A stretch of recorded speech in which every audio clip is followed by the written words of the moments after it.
အားလုံးပဲမင်္ဂလာပါကျွန်တော်အခု sharing လုပ်ပြီးတော့မယ့်အကြောင်းအရာလေးကတော့ကျွန်တော်တို့ Microsoft အသုံးပြုသူ user တော်တော်များကျွန်တော်ကို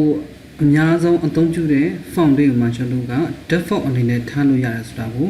ဒီနေ့ကျွန်တော် sharing လုပ်ပြီးတော့မှာဖြစ်ပါတယ်ဒါဆိုလို့ရှိရင်အရင်ဦးဆုံး Microsoft Word ထဲဝင်ကြည့်ကြအောင်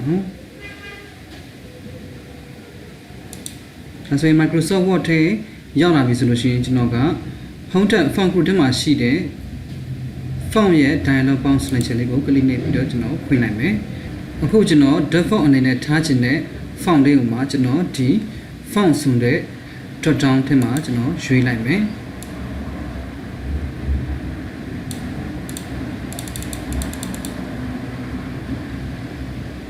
ဒါဆိုရင်ဒီမှာတော့ကျွန်တော်ကမြန်မာ3ဆိုတဲ့အဲဒီ font လေးကိုကျွန်တော်ရွေးလိုက်မယ်အခုကျွန်တော်က font ကိုမြန်မာ3 font site ကိုကျွန်တော်က site ကတော့17ပဲကျွန်တော်ထားမယ်ဒါကိုကျွန်တော် default အနေနဲ့ထားခြင်းတဲ့အတွက်အောက်က set x default ဆိုတဲ့အဲ့ဒီ button လေးကို click တစ်ချက်ကျွန်တော်နှိပ်လိုက်မယ်ဒါဆိုရင်အဲ့မှာသူကထပ်ပြီးတော့မေးလာပါတယ်သူက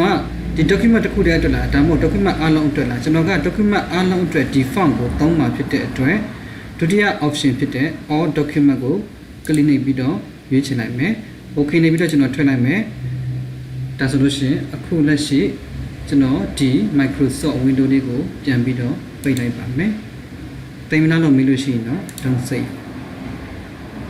ဒါဆိုရင်အခုကျွန်တော် Microsoft Word ကိုပြန်ပြီးတော့ဖွင့်ကြည့်မယ်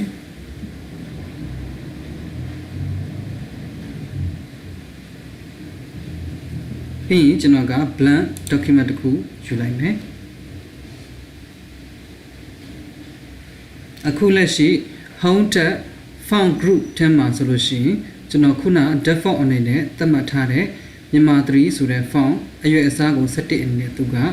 default သတ်မှတ်ပေးထားတာကိုတွေ့ရပါလိမ့်မယ်ကျွန်တော်တို့ကအမြဲတမ်းအသုံးပြုမဲ့အမြဲတမ်းရိုက်မဲ့ font လေးတွေကိုဒီလိုမျိုးလေး default အနေနဲ့ထားလို့ရတယ်ဆိုတာကိုဒီမှာကျွန်တော် share လုပ်ပေးသွားတာဖြစ်ပါတယ်မိတ်ဆွေတို့အားလုံးအဆင်ပြေမယ်လို့မျှော်လင့်ပါတယ်ကျွန်တော်ရဲ့ဗီဒီယိုလေးကိုကြည့်နေတဲ့ဆိုလို့ရှိရင် like and share လုပ်ပေးချင်ပြီးအားပေးကူညီလို့ရပါတယ်ကျေးဇူးအများကြီးတင်ပါတယ်